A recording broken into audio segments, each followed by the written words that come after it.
Muy bienvenidos un día más aquí a Mejor Cada Día. Estamos muy contentos de tenerles nuevamente con nosotros. Hoy vamos a hablar de un tema que seguro que interesa especialmente a los papás y a las mamás, pero que yo creo que es de especial interés pues, para todos, para aquellos que en un futuro también lo van a ser. Vamos a hablar hoy acerca de la educación infantil. Vamos a hablar en concreto de los 0 a los 7 años. Vamos a ver por qué son tan importantes, por qué es tan importante este cómputo de edad. Y lo vamos a hacer de la mano de nuestro especialista de hoy, José Luis Lasso, terapeuta familiar. ¿Qué tal, José Luis? ¿Cómo estás? Hola, bien. ¿Y tú? Bien, aquí, contenta de tenerte en el programa, la verdad. Antes de pasar con nuestro especialista, como ya muy bien saben ustedes, vamos con esas opiniones que vierten en la calle. Vamos con opinión pública. Bueno, los hijos son como los árboles. Los árboles de pequeños hay que enderezar el tronco, pues los hijos son igual. Desde que nacen hay que empezar a darles la educación que sea la correcta, según los padres, la idea de los padres, pero desde el principio hay que empezar la educación. Desde el principio. Desde muy pequeño, a partir de los 2 años o así, creo. Desde que nace. Desde que nace ya tienes que enseñarle a dormir. Tienes que enseñarle a cómo tiene que portarse, cómo tiene que hacer todo, entonces desde el momento que nace. Pues desde el nacimiento. Hay que empezar desde los 0, vamos. Hay de todo. Hay bueno y malo, como en todas las cosas. Pero en general yo creo que bien. Lo que sucede es que hay momentos en la vida en que hay que prestar más atención a los jóvenes, y es ahí ese momento en que algunas veces fallamos. La sociedad se preocupa mucho por educarlos, pero luego en los colegios y todo lo que escuchan por ahí los deseduca.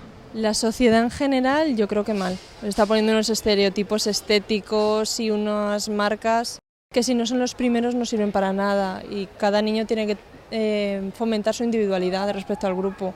Por lo de la televisión que antes hemos comentado y por todo. O sea, hay un descontrol hoy en día que yo no lo entiendo. Bueno, esto sí que es un problema. Es un problema porque es un problema que cada vez se agudiza más.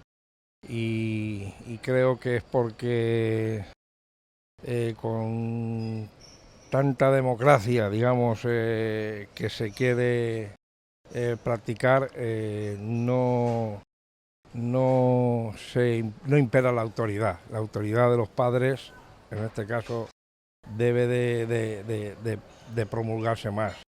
Y hay muchas veces que los padres pierden la autoridad. La sociedad está cambiando muchísimo, ¿no? Lo que era antes España, cuando el franquismo y tal, hay mucha gente que aún lo tiene aquí metido. Entonces te dicen que te dan un poco de libertad, no, se convierte en libertinaje. A la mala educación. O sea, principalmente desde pequeñitos hay que fomentar el respeto a tus mayores. Si cuando eres pequeño no lo fomentas, cuando eres mayor desencadena todo eso. Y la verdad es que es muy triste. Pues pienso que a la mala educación que se les puede dar, al descontrol de los institutos, la programación, las horas de apertura de las discotecas, las drogas, todo eso. Sí, algo tiene que ver. Lo que sucede es que hoy en día hay muchos peligros en la calle. Todo el mundo tenemos una vista mucho más grande de lo que es la sociedad, y cada uno elige lo que quiere.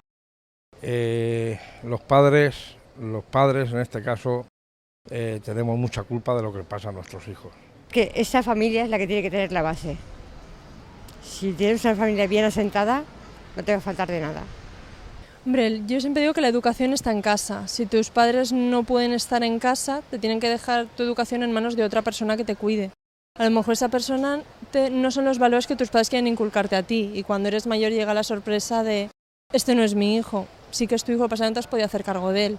Si existiera una conciliación familiar laboral, yo creo que los niños estarían mucho más centrados. Pues pienso que la educación es fundamental en los hijos teniendo a los padres al lado, porque aparte del cariño necesitan que pasen tiempo para ellos, para la ayuda a la hora de estudiar, para que le aconsejen sobre todo tipo de, bueno, sobre la vida en general.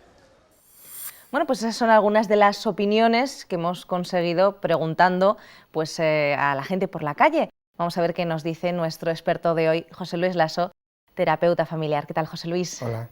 Oye, psicólogos y educadores afirman que de 0 a 7 años es el periodo educativo más importante del niño. ¿Por qué?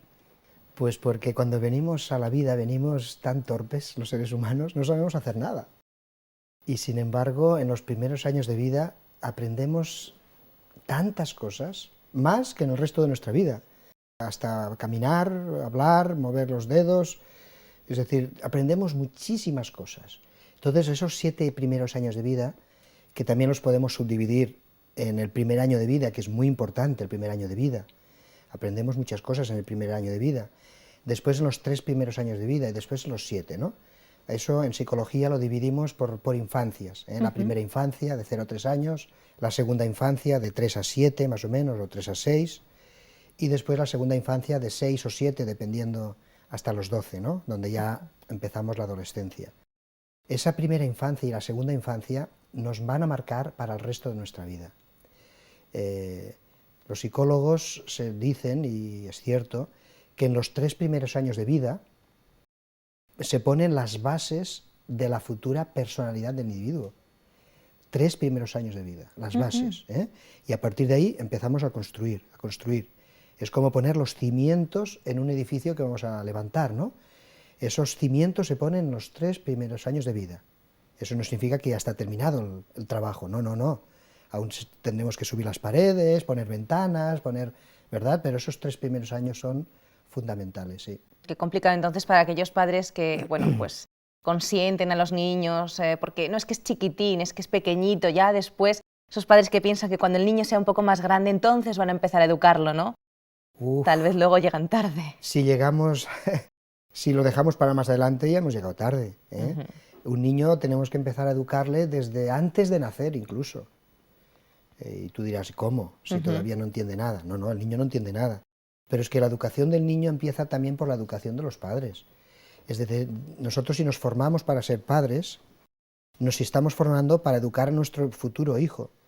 Es decir, si esperamos a formarnos cuando tenemos el niño ya en las manos, pues después tenemos que correr, ¿eh? Yo he visto mamás y papás que preocupados por su función paterna, nueva función paterna, entonces es cuando ya tiene el niño en las manos y, ¡hala! ¿Y qué hago? ¿Qué hago con esto que tengo en las manos, no? Y entonces empiezan a leer libros, que está bien, es mejor tarde que nunca, ¿no?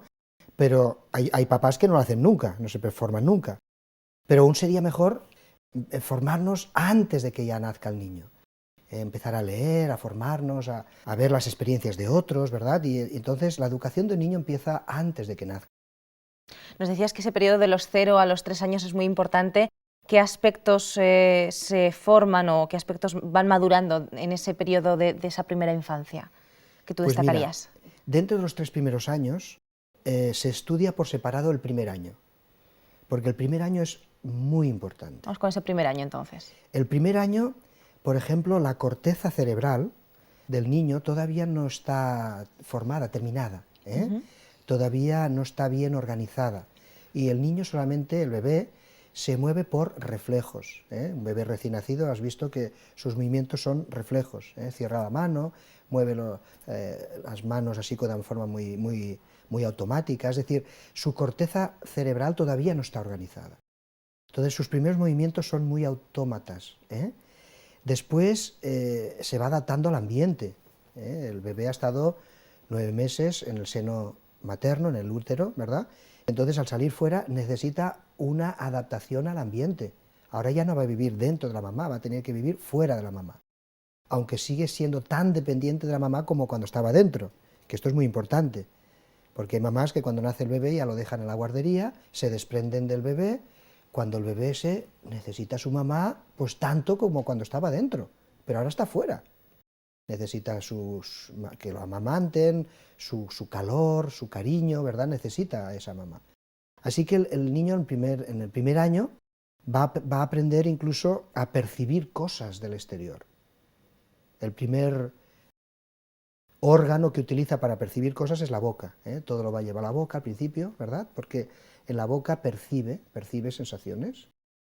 Después, a los 4 meses más o menos, va a percibir por los ojos. O sea, los sentidos van a ir despertando poco a poco. A los 8 meses va a empezar ya a utilizar mejor las manos, el desplazamiento, gatear, algunos gatean, otros no, pero el desplazamiento, o sea que ese primer año es muy importante. Ese primer año termina con una fase, digo un año, que en algunos niños pueden ser 11 meses y en otros pueden ser hasta 15 meses, es decir, estamos hablando de un espacio de tiempo prudencial, ¿no? Pero esa primera etapa de un año termina con el destete, con la marcha, es decir, el niño empieza a caminar, es su primera autonomía que empieza a adquirir en la vida, y después también el lenguaje, empieza a hablar. O sea que todo eso lo va haciendo en el primer año, ¿eh? Nacemos muy torpes, y tenemos que ir aprendiendo muchas cosas, y ese primer año es importante. Después de ese primer año, pues llega el segundo y el tercero, sería lo que configuraría esa primera etapa de la infancia, que es especialmente importante. ¿Qué detalles podemos subrayar de ese año hasta los 3 años? Sí, pues mira, de 1 año a 3 años, ¿verdad?, el niño va adquiriendo más autonomía en cuanto a su psicomotricidad, ¿verdad?, se va a mover con más soltura. De 11 a 12 meses ya hemos dicho que empieza también ya la palabra, a emitir sonidos, con lo cual eso lo irá perfeccionando, y de 1 a 3 años podrá comunicarse mejor con los papás, con su entorno, ¿verdad? Y después ya de 3 a 6 años, va a empezar a conocer el mundo exterior, o sea, el mundo exterior a él, pero puede ser todavía su mundo cercano a él, que es la familia, ¿no? Uh-huh. Con lo cual, ahí, de 3 a 6 años es donde empiezan los porqués. Es una etapa interesante también. ¿Y para qué? Eso hablaremos después. ¿Qué aspectos educativos debemos ir inculcando en el pequeño en esta temprana edad? ¿Cómo educamos a ese niño a esta edad? Mira, te voy a dar una pauta que es general a todos los niños. Los niños, en general, aprenden por imitación. Es decir, los niños son como pequeños monos de repetición, ¿eh? Entonces, un niño va a aprender por imitación.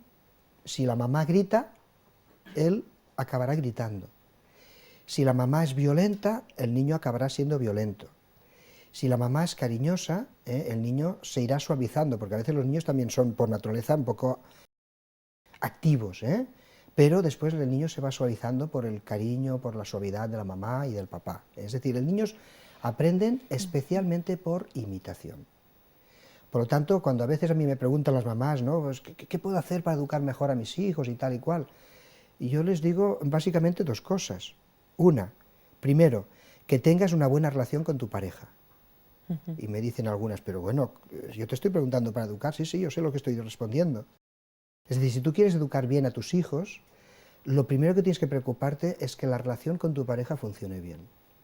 Porque si ahí hay estabilidad, después podréis transmitir esa estabilidad a vuestro hijo. Pero si en la relación de pareja hay conflictos, hay problemas, hay inestabilidad, ¿verdad?, por mucho que tú quieras educar bien a tus hijos, eso se lo vas a transmitir, porque él lo va a percibir, por imitación y por contagio. Segundo, primero, que tengas una buena relación con tus hijos, y después, lo que tú quieras que tus hijos aprendan de ti, tendrás que vivirlo tú, justamente por esa imitación. Muy coherente. ¿Verdad? Los niños van a imitar.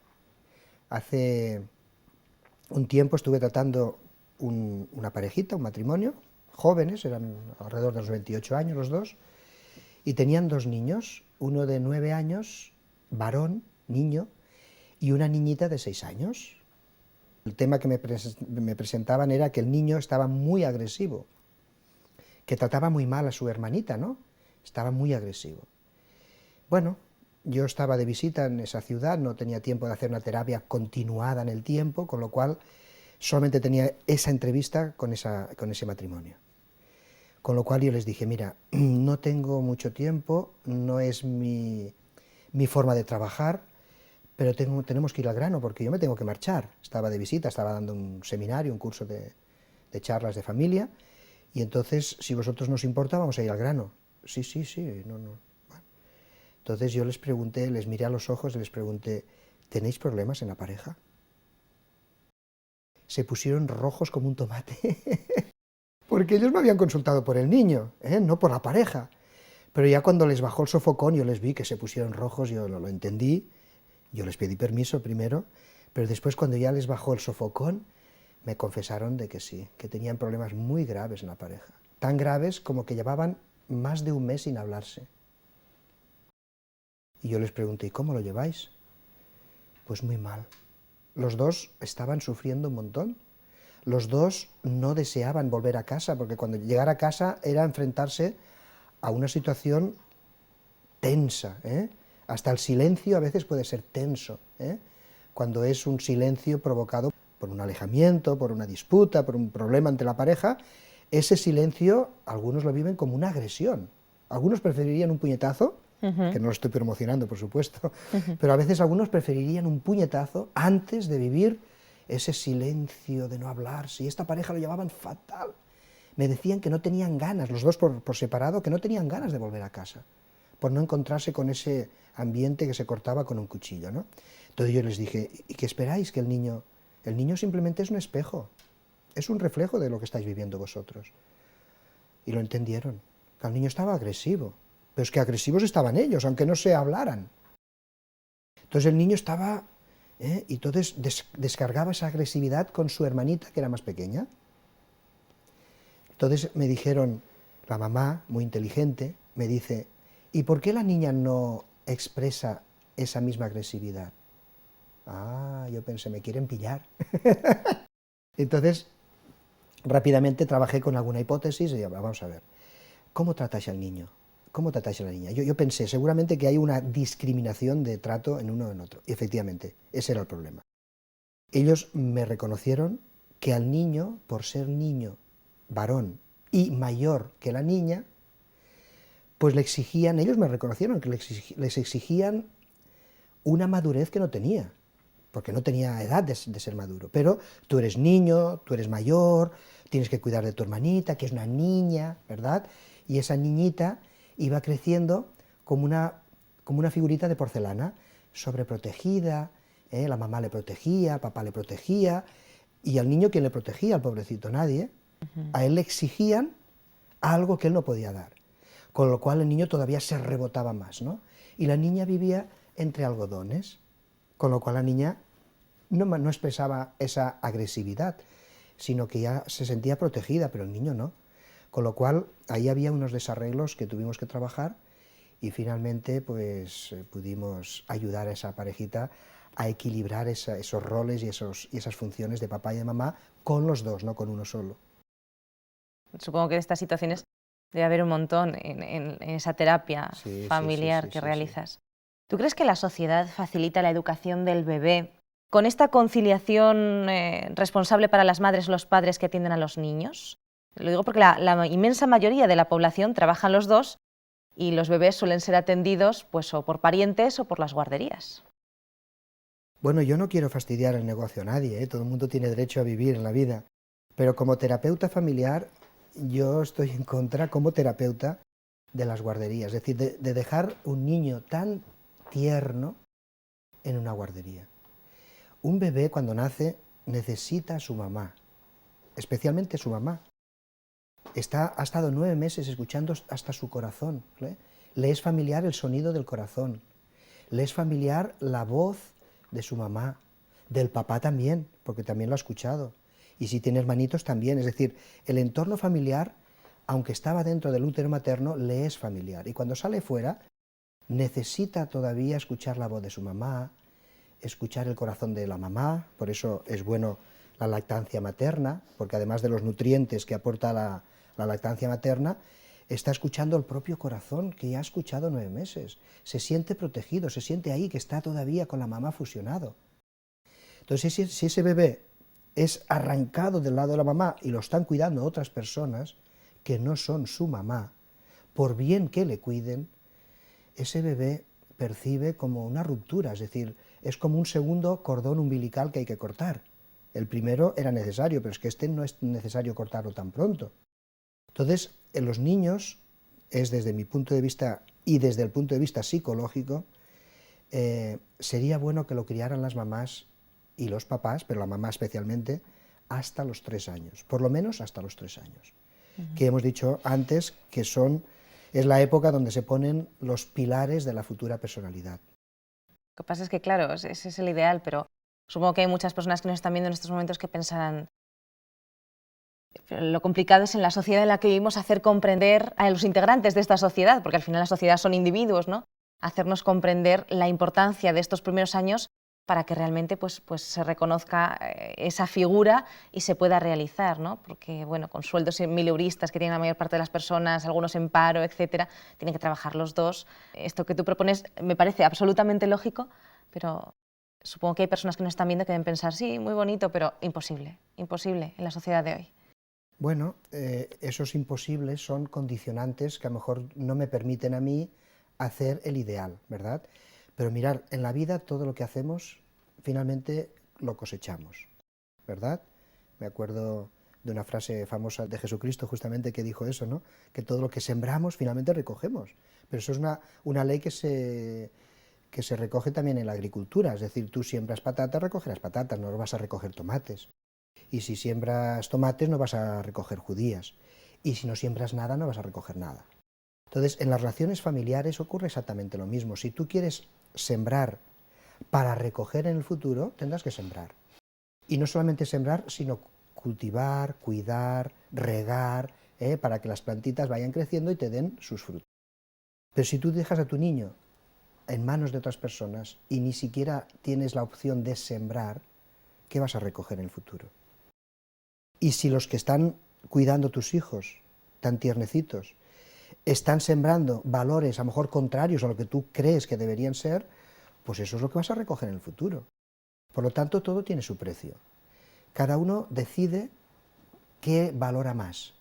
Si lo que valoras más es ganar un segundo sueldo, porque claro, tenemos la hipoteca, tenemos que pagar el coche, tenemos que pagar el colegio de los niños, tenemos que pagar tantas cosas, bueno, está bien, tú valoras el dinero, pero esa costa tienes que saberlo, por lo menos los papás que nos están escuchando tienen que saber que eso tiene un precio. Si tú quieres cosas materiales, finalmente la educación de tus hijos y la formación de tus hijos de alguna manera disminuirá o se resquebrajará o tendrá carencias. Ahora, si tú te dedicas a tus hijos, pues posiblemente tengas menos dinero, menos casas, menos coches, menos posibilidades de seguir adelante económicamente, pero tú tendrás allí a unos hijos que tú los estás formando y creo que es la mejor herencia que podemos dejar a nuestros hijos no es una casa, un chalet. La mejor herencia es darles una buena educación. La verdad es que me parece muy, muy coherente.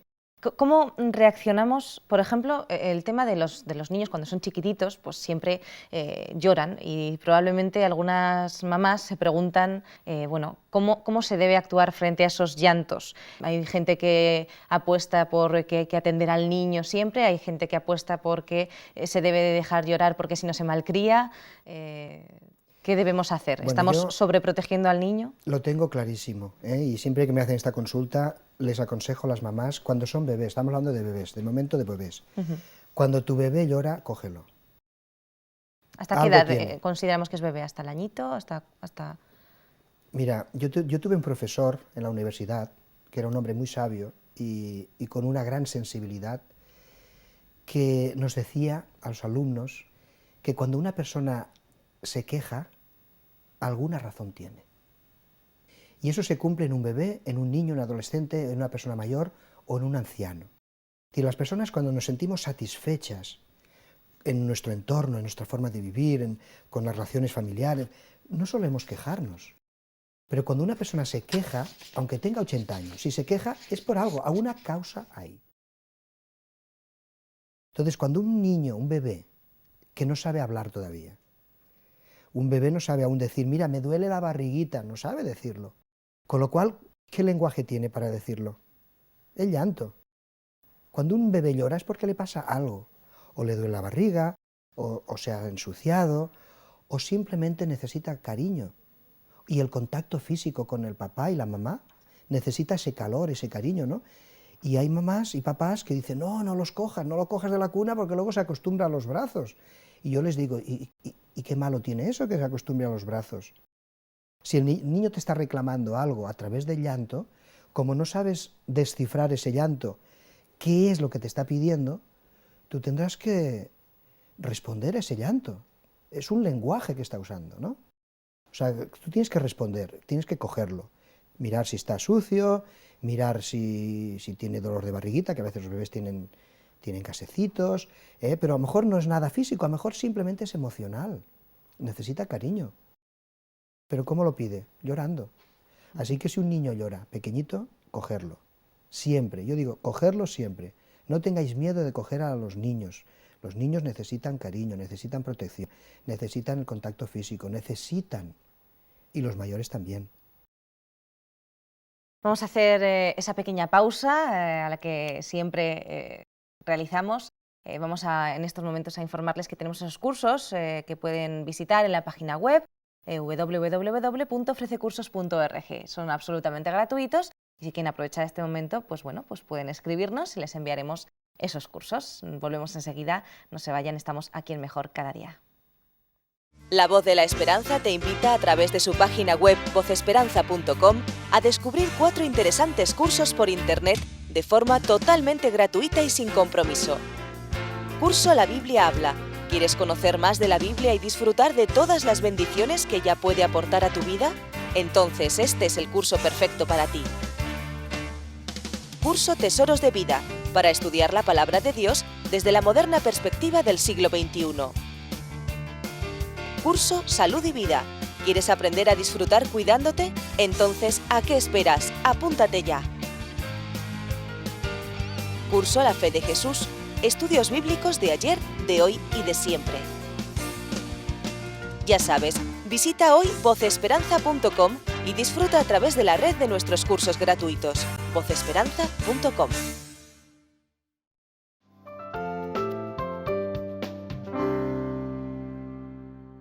Continuamos aquí con todos ustedes en Mejor Cada Día, hablando hoy pues acerca de esa etapa tan importante. Estamos descubriendo de 0 a 7 años. Parece ser que esa etapa de los 0 a los 3 también es especialmente importante, especialmente interesante. Y lo estamos haciendo con José Luis Lasso, él es terapeuta familiar. ¿Qué tal, José Luis? Hola, seguimos, ¿no? Seguimos, ¿no? José Luis, habías dicho que el llanto es una forma de comunicación para el bebé. Tú sostienes pues, que hay que atenderlo. Esa comunicación en esta edad, ¿cómo se puede entender una mamá o un papá con ese bebé que realmente solamente llora? ¿Cómo sabemos qué es lo que necesita? ¿Cómo puede darse esa comunicación? ¿Qué factores intervienen en ese proceso de comunicación entre los padres y el bebé? Bueno, el proceso es muy simple. Ya más adelante, cuando ya de 3 a 6 años, ya va cambiando la cosa, porque los niños ya empiezan a aprender picardías de usar el llanto para pedir cosas y esas cosas, ¿no? Pero en las primeras etapas de bebé, la comunicación es muy simple. El bebé necesita algo y como no sabe hablar, lo pide llorando. El cariño, el afecto, el tono de las palabras, todas estas cosas también inciden en esa comunicación padres-bebé. Por supuesto. Es decir, cuando nos comunicamos con nuestro bebé, él no sabe expresarse con palabras, pero sí que es capaz de percibir lo que tú dices, los tonos de voz, si lo acariciamos o no, si se siente querido o no. Es decir, si tú un bebé, imagínate un bebé que está llorando y a lo mejor pues tiene dolor de barriguita o simplemente necesita el calorcito y el cariño de la mamá, ¿no? Y entonces no se le coge. Son las primeras lecciones de autoestima que damos a la vida de nuestros hijos. O sea, la autoestima se va creando desde que nacemos. Y esas son las primeras lecciones. Ese bebé va a percibir pues, que no es querido, que nadie le hace caso, que no se siente valorado. Él no lo va a razonar todavía así cuando es bebé, pero sí que son las primeras lecciones. Sin embargo, si le acariciamos, lo besamos, le damos atención y tal y cual, ese niño se va a sentir pues, querido, protegido, que es alguien que es importante en la casa. Esas son las primeras lecciones de autoestima, no lo olvides, es muy importante. Muy importante. Bueno, también es verdad que el niño va creciendo, como muy bien has dicho, sí, y va creando esas picardías, ¿no? Y tenemos lo que denominan los expertos síndrome del pequeño tirano. ¿Qué es exactamente y qué hacemos los padres al respecto? Bueno, eso del síndrome del pequeño tirano es igual que decir que un bebé nace egoísta, ¿no? Que es yo he escuchado muchas veces, es que un bebé es egoísta por naturaleza. Vamos a ver. Un bebé, en principio, es un ser que necesita formarse en muchas áreas, y los papás estamos ahí para ayudarle. Y un niño también, está en ese proceso de crecimiento, de desarrollo, y tenemos que ayudarles. Por lo tanto, un niño que se le llama pequeño tirano, cuando ya tiene 3, 4 años, ¿no? Y a veces utiliza el llanto, o las pataletas, o las rabietas, para pedir o exigir algo, primero, porque todavía no ha desarrollado su capacidad de decir las cosas, de pedir las cosas hablando, ¿no? Con palabras. Con lo cual, esos son comportamientos. Y los terapeutas familiares y los psicólogos, los comportamientos los leemos como un lenguaje. Es decir, las personas hablamos, incluso los adultos, decimos cosas con palabras, pero también decimos cosas con comportamientos. O sea, cualquier comportamiento podemos leerlo como un lenguaje. Entonces, un niño con 3 años, 6 años, o 5 años, o 4 años, que pida una cosa de forma inadecuada, como puede ser una rabieta, una pataleta, un lloro, un llanto, ¿no? Tirarse al suelo y coger esas rabietas y tal igual, esos son lenguajes, algo nos está diciendo. Algo está fallando seguramente en la educación de ese niño. Porque a ese niño hay que enseñarle poco a poco a que podemos pedir las cosas hablando. No hace falta tirarse al suelo y pegar patadas al suelo, o pegarle puñetazos a la pared, o a la mamá. Ahí ya son palabras mayores. Sí. Mira, una vez estuve dando un curso en la ciudad de donde tú eres, en Cruz Roja, que me invitaron, y entonces me acuerdo que una mamá, en el espacio de preguntas y respuestas, una mamá joven se levantó y me preguntó que qué podía hacer con su hijo de 2 años, que no podía con él. Era un niño agresivo, que le pegaba a la mamá, y la mamá no sabía qué hacer con él. Con 2 años. Con 2 años. Yo le pregunté, ¿qué edad tiene tú? Dice, 2 años. Yo me quedé así parado y le pregunté en público, porque la pregunta era en público. Le pregunté, ¿quieres que te responda en público o en privado? Yo siempre soy muy respetuoso de las personas. Y ella me dijo, no, puedes hacerlo en público. Claro, yo sabía lo que iba a responder, por lo tanto yo le pregunté. Yo le dije, ¿tu niño cuando nació, ya nació pegando? ¿Nació ya pegándote y agresivo como tú lo ves ahora? No. ¿Y cómo ha aprendido ese comportamiento? Porque eso finalmente es un comportamiento. ¿Cómo lo ha aprendido solamente con 2 años de vida? Se quedó la mujer así toda reflexionando. Digo, ¿será que lo está aprendiendo en casa? ¿Hay violencia en vuestra casa? ¿Hay agresividad en la relación de pareja? Y me reconoció que sí. Que sí, que hablaban a gritos, que, en fin, había una tensión ahí en la relación propia de la pareja. Digo, entonces el niño lo único que está haciendo es reflejar vuestra propia tensión, es un espejo. Los niños aprenden por imitación. O sea, que un niño con 2 años le esté pegando a su mamá y que la mamá no sepa qué hacer con ese niño ya con 2 años, yo le dije, ¿qué vas a hacer cuando tenga 14? Si con 2 años ya no sabes dominarle y él te está dominando a ti, ¿qué harás cuando tenga 14? Es capaz de... Como hay hijos, ¿no?, que pegan a sus padres, incluso hijos que asesinan a sus padres. Es decir, desde pequeñitos tenemos que irlos educando, pero el comportamiento de un niño es un lenguaje. Eso es lo que quiero llegar ahí, ¿no?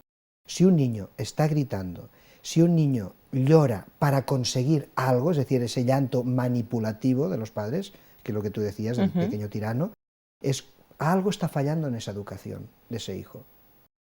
¿Y qué deberíamos hacer los padres, entonces, bueno, ante eso?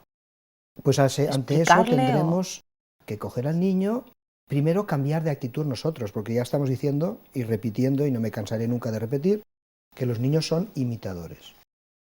Si el niño tiene ese comportamiento, a lo mejor no hay que centrar mi mirada como papá tanto en el niño, sino en mí mismo y en la relación de pareja.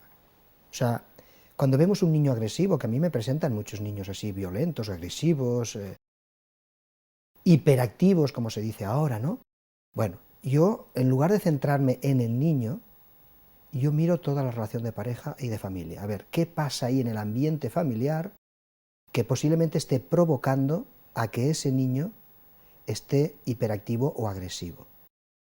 Entonces me traen al niño para que examine al niño como si fuera un enfermo, ¿verdad? El doctor le sacaría la camiseta, le haría una radiografía y tal. Y yo, en lugar de centrarme en el niño, me centro en la relación familiar, la relación de pareja. ¿Qué pasa ahí? Porque para mí, como terapeuta, eso es un lenguaje que me está denunciando que algo está fallando en la relación de pareja, seguramente de pareja.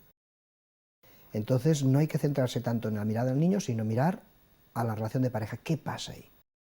Incluso hay padres que, bueno, cuando el niño pega a otro niño o tiene alguna conducta agresiva, le pegan al niño en la mano. Eso no se hace, que está aprendiendo el niño en ese lenguaje, ¿no? Es curioso, pero a veces los padres supongo que no nos damos cuenta, ¿no?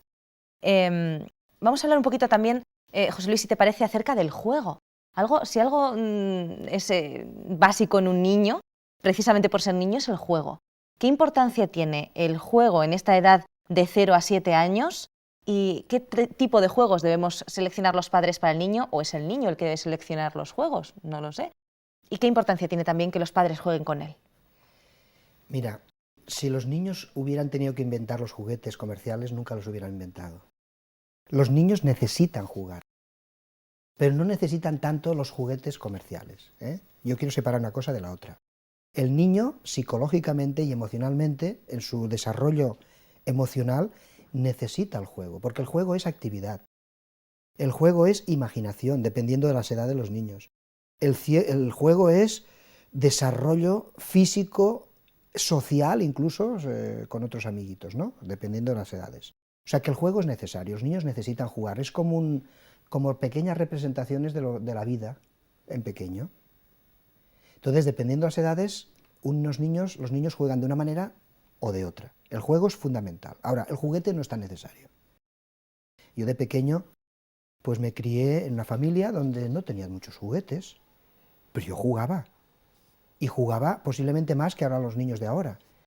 No tenía tantos juguetes, pero usaba más la imaginación. Yo me acuerdo que tenía un amiguito y entre él y yo nos inventábamos los juegos e intentábamos imitar a los mayores con los juegos. Es decir, el juego necesario, el juguete no tanto. ¿De acuerdo?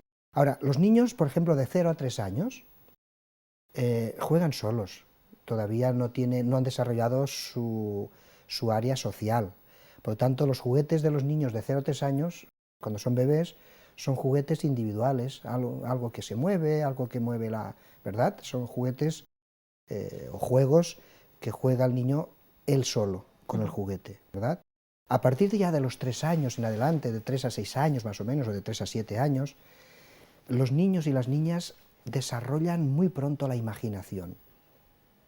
Los niños a esas edades, de 3, 4, 5 añitos, madre mía, ¿qué imaginación tienen? Se imaginan a ese personaje fantasma que no existe, ¿verdad? Pero es una princesa, es un rey, es un papá, es una mamá, es mi hijito, ¿verdad? El muñequito es su hijito, es decir, la imaginación se desarrolla muchísimo en esa edad. Por lo tanto, los juegos y los juguetes, si es que hay juguetes, tienen que ir en esa dirección, a facilitar el desarrollo imaginativo del niño, ¿verdad? El juego para ellos es como un símbolo de lo que es la realidad cuando sean mayores. A partir ya de los 6 o 7 años, es decir, lo que sería la tercera infancia, los niños ya la imaginación la han dejado ya un poquito más de lado y ahora usan más ya la realidad. Y entonces necesitan a otros niños para jugar. Empieza la fase de socialización, ¿verdad? Y entonces necesitan amiguitos, amiguitas, quien jugar a las muñecas, con quien jugar al fútbol, con quien jugar, compartir. Eso es progresivo, lógicamente. Un niño y una niña de 6 años, lógicamente, pues no ha desarrollado tanto su parte social como el niño de 10, ¿no? Eso es progresivo. Pero empiezan el juego de las reglas, las normas, es decir, lo que es la socialización y regular esas relaciones sociales con otros amiguitos. ¿Y qué importancia tiene entonces que los padres jueguen con los niños? Mucha. Los niños, es verdad que después, más adelante, necesitarán a otros niños jugar con ellos, ¿no? Pero los papás tienen que estar siempre presentes ahí. Los papás, que siempre estamos ocupados, debemos desocuparnos y de darles un tiempo y un espacio para que nuestros hijos nos perciban. Estamos ahí. no somos fantasmas que aparecemos de mal humor cuando venimos del trabajo y nos encerramos a ver la tele o a chatear por internet. No, estamos ahí, somos papá y mamá. Y los niños necesitan ese contacto físico.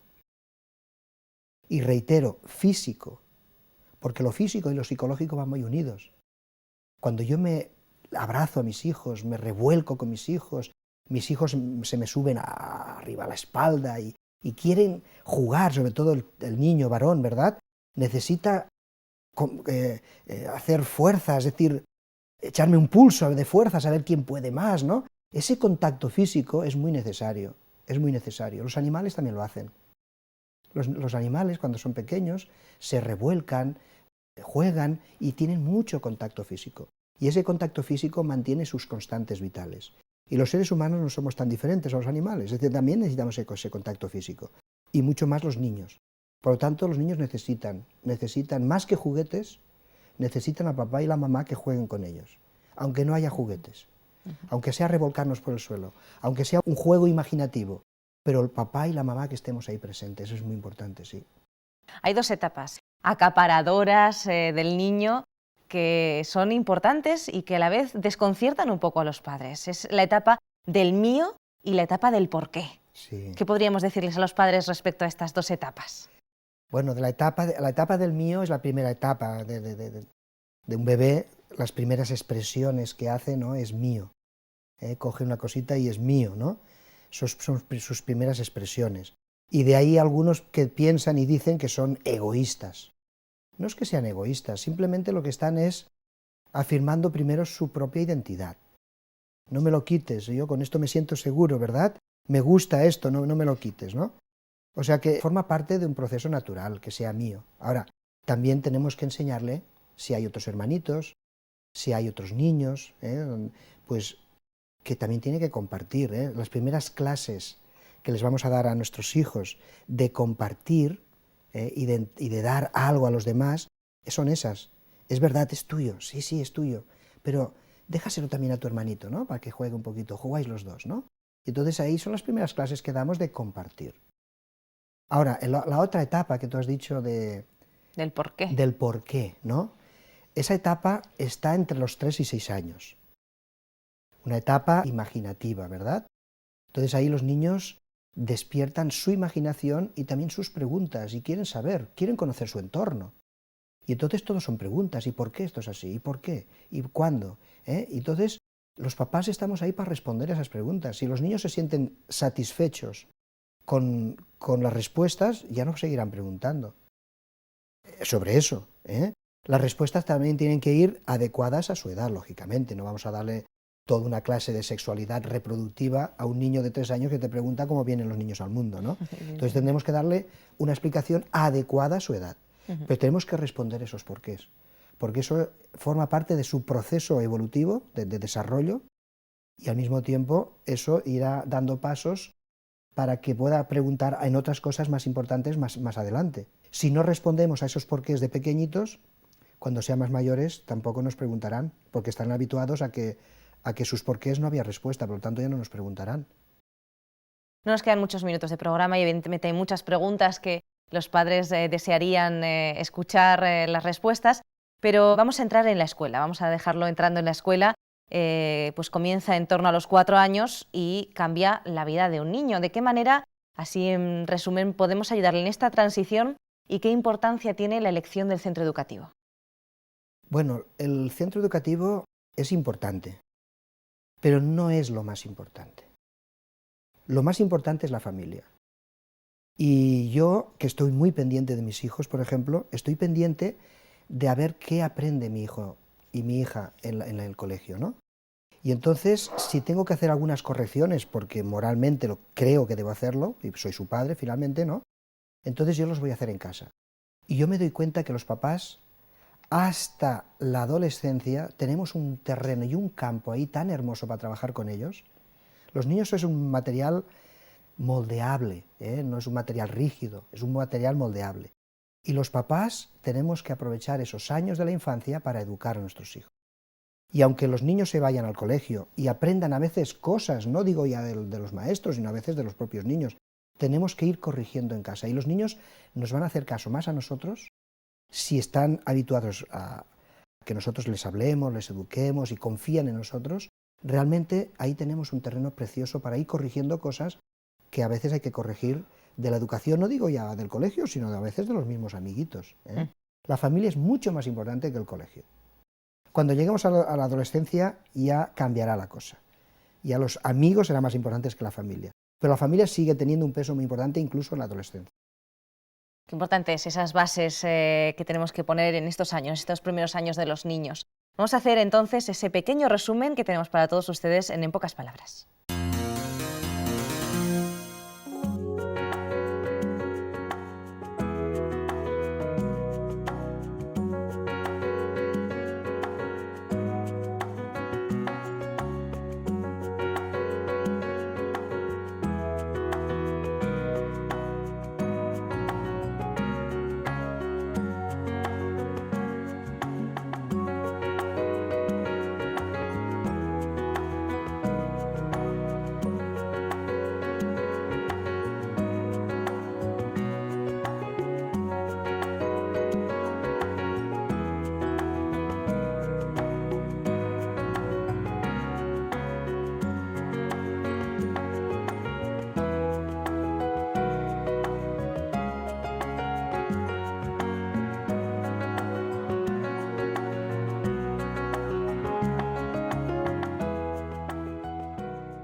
Pues hasta ahí nuestra sección de En pocas palabras. Hemos visto un poquito ese resumen de ideas interesantes y vamos a hablar ahora acerca de la educación que nuestros niños reciben también en esa edad tan moldeable, tan especial de los 0 a los 7 años en guarderías y en centros educativos. Vamos entonces con nuestra segunda opinión. Rosana, tú trabajas educando a niños que comprenden edades entre 0 y 6 años. ¿Nos podías decir cómo de importante es la educación a estas edades tan tempranas? Pues para mí la educación en estas edades tan tempranas, de 0 a 6 años, es, yo diría que la más importante, porque es donde se trabaja con ellos las bases y partiendo de estas es donde puedes conseguir formar el carácter del niño y ir educándolo por donde tú quieres. Entonces la educación es básica, fundamental en estas edades. Hablando a nivel general, ¿qué es lo que se les enseña a los niños a estas edades? A estas edades lo que se les enseña a los niños cuando llegan a las escuelas, cuando llegan a los colegios, lo que más trabajamos al principio sobre todo son los hábitos y las rutinas. Para nosotros, como su propio nombre indica, la rutina nos puede resultar una rutina, una pesadez, todos los días lo mismo. Pero a los niños, sobre todo, se les enseña hábitos y rutinas porque les es muy necesario. Ellos tienen que saber en qué momento, qué se hace, qué se va a hacer, qué se ha hecho, tienen que saber todo cada día hacia dónde vamos. Entonces es muy importante las rutinas. Tienen que trabajarse muy bien sobre todo los hábitos, pues todos los días se quitan la chaqueta nada más entrar y todos los días tienen que quitarse la chaqueta. O ahora es el momento de ir al servicio, o ahora es el momento de lavarse las manos, ahora es el momento de canción o de la clase propiamente dicha. Pero ellos tienen que saber en cada momento lo que se va a hacer. Entonces las rutinas es muy importante a estas edades y el ir inculcando en ellos unos hábitos que para nosotros es muy fácil, pero que ellos necesitan trabajarlos día a día, cada día los mismos. Y conforme va pasando el tiempo, pues se les van poniendo otros hábitos, otra serie de hábitos y de rutinas. Esto es casi, yo creo, más importante que lo que es en sí, lo que son pues, los conceptos, los que pueden ser colores o formas o incluso leer. Eso llegará más adelante, pero sobre todo la base es trabajar hábitos y rutinas. A partir de aquí ya puedes empezar a enseñarles otras cosas.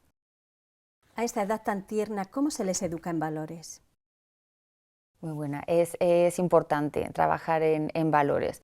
Nosotros trabajamos mucho con ellos en valores desde bien pequeñitos, entonces los vamos trabajando con juegos o los vamos trabajando el día a día y siempre desde bien pequeñitos que lo vayan interiorizando como algo normal. Entonces, por ejemplo, trabajamos mucho lo que es el perdón, ellos siempre muchas veces pues se molestan unos a otros, entonces eso no se hace, con mucho cariño. saben en qué momento han hecho mal y ya directamente ellos se cogen el castigo o la zona de reflexión que decimos, ¿no? Porque van trabajando pues lo que es el perdón, la solidaridad, el respeto hacia el compañero, el compartir. Entonces desde bien pequeñitos siempre lo trabajamos con ellos en las aulas. ¿Tú crees que el trabajo de los padres en relación con la educación de sus hijos en casa es luego importante a la hora de educarlos en los centros? Sí, y es fundamental. El primer núcleo de educación es la familia, eso es indiscutible. La familia siempre son los primeros educadores de los niños, de sus hijos. Luego ya somos los profesores en los centros. Pero casa y colegio tenemos que estar unidos, tenemos que trabajar juntos, tenemos que trabajar a una, porque si no se complica la situación. Yo creo que los padres nos apoyan mucho, o deberían apoyarnos mucho, pero son ellos los que tienen que en casa trabajar esos hábitos y esas rutinas de las que antes te comentaba, que sean ellos los primeros en ponerlas en práctica. Y luego ya, pues si nosotros como profesores hablamos con ellos, que entre los dos podamos sacar adelante a ese niño. Es muy importante trabajar juntos, familia y escuela. La familia es la base de la sociedad. ¿Cómo ves el concepto de la familia en la sociedad actual y cómo podemos mejorarla? La familia es la base de la sociedad, sí. Los padres son los primeros educadores, como ya te he dicho. ¿Cómo podemos mejorarla? Yo pienso que el no educa. Al niño no hay que consentirle todo y al niño, como es pequeño, no sabe. Como es pequeño, pobrecito. Como es pequeño, no entiende. No, sí. El niño entiende, el niño él no educa y muchas veces a los padres lo que nos pasa es que no sabemos, por querer hacer un bien a lo mejor, pero nos equivocamos ahí. Yo pienso que si los padres pusiéramos más límites, el niño andaría mejor. Quisiera recalcar lo que he comentado, de que es importante que el niño vaya por el centro. Quiero decir, los padres vienen por aquí, digamos, y los profesores aquí. El niño va por el centro, ¿vale? Entonces es importante saber que si se gira un poco hacia la derecha estamos los padres, si se gira un poco hacia la izquierda estamos los profesores. Tiene que tener una referencia, tiene que tener una orientación. Entonces es importante que el niño vaya por el centro y padres y escuela trabajen unidos. Y si los padres hay momentos que necesitan que no saben por dónde tirar, pues que tanto los profesores como gente especializada puede orientarlos en cualquier momento. Muy bien, pues muchas gracias, Rosana, por compartir este tiempo con nosotros. Nada. Bueno, pues hasta aquí el programa de hoy. Esperamos que haya sido útil para todos ustedes. Les agradecemos el haber estado ahí con nosotros en Mejor Cada Día. Y bueno, pues también agradecer evidentemente a nuestro experto de segunda opinión y, como no, a nuestro invitado principal, a José Luis Lasso, terapeuta familiar. Muchísimas gracias, José Luis. Ha sido un placer.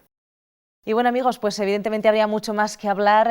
Seguro que es un tema que se nos ocurren muchas más preguntas, pero bueno, tenemos libros, tenemos Internet, evidentemente tiene muchísimo campo en este sentido para buscar. Lo importante es que nos interesen nuestros niños, que queramos dedicarles el tiempo que necesitan y que seamos conscientes que esta primera infancia y esta segunda infancia son especialmente importantes en el desarrollo de los niños, que lo que no hayamos sembrado ahora después va a ser muy difícil de corregir. Así que si les ha interesado el tema de hoy, pues les esperamos en el próximo programa de Mejor Cada Día. Hasta pronto.